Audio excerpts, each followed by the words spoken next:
উনি একটি এজেন্ডা নিয়ে বরিশালে এসেছেন আওয়ামী ফ্যাসিবাদকে এস্টাবলিশ করার জন্য, বরিশালের রাজনীতিকে, বরিশালের মানুষকে ধ্বংস করার জন্য এই অপচেষ্টা চালিয়ে যাচ্ছে। এই অপচেষ্টার বিরুদ্ধে তীব্র নিন্দা এবং ঘৃণা প্রকাশ করছি। আমরা মনে করি উনি যদি এখানে থাকেন তাহলে বরিশাল জেলা আইনজীবী সমিতি কোনো অ্যাডভোকেট ওনার এখানে কোর্ট পরিচালনা করবেন না, এবং ওনাকে আমরা আজকে থেকে বর্জন করলাম যতক্ষণ পর্যন্ত ওনাকে এখান থেকে না করাবে বরিশাল আইনজীবী সমিতি কোন ধরনের কাজ করবেন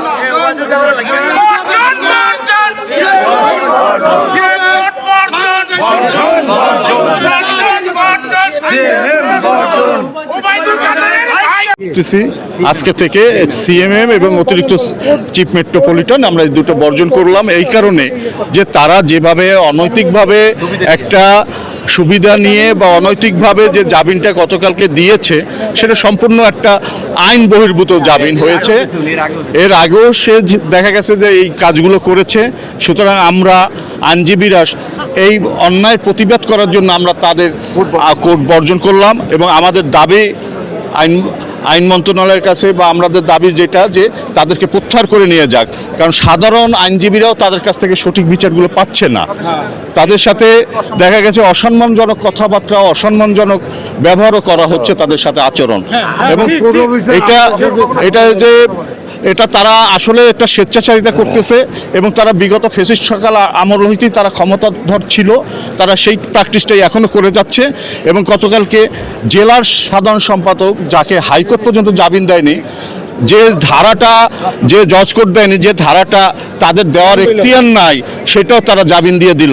সুতরাং আমরা তীব্র প্রতিবাদ জানাচ্ছি এবং নিন্দা জানাই এ ধরনের বিচারকদের প্রতি।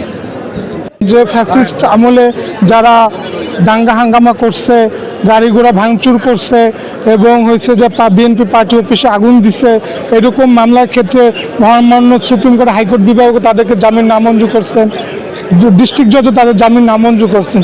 সেই মামলায় অনৈতিকভাবে প্রভাবিত হয়ে এডিশনাল চিফ মেট্রোপলিটন এবং চিফ মেট্রোপলিটন মিলে এই ফ্যাসিস্ট দোষর যে এজাহারভুক্ত আসামি তাকে জামিন দিয়েছেন।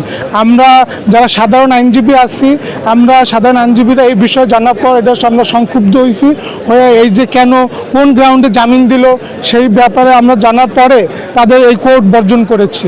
এই বিচারক অপসারণ না হওয়া পর্যন্ত এই আমাদের যে কোর্ট বর্জন যে কর্মসূচি এটা আমাদের চলবে।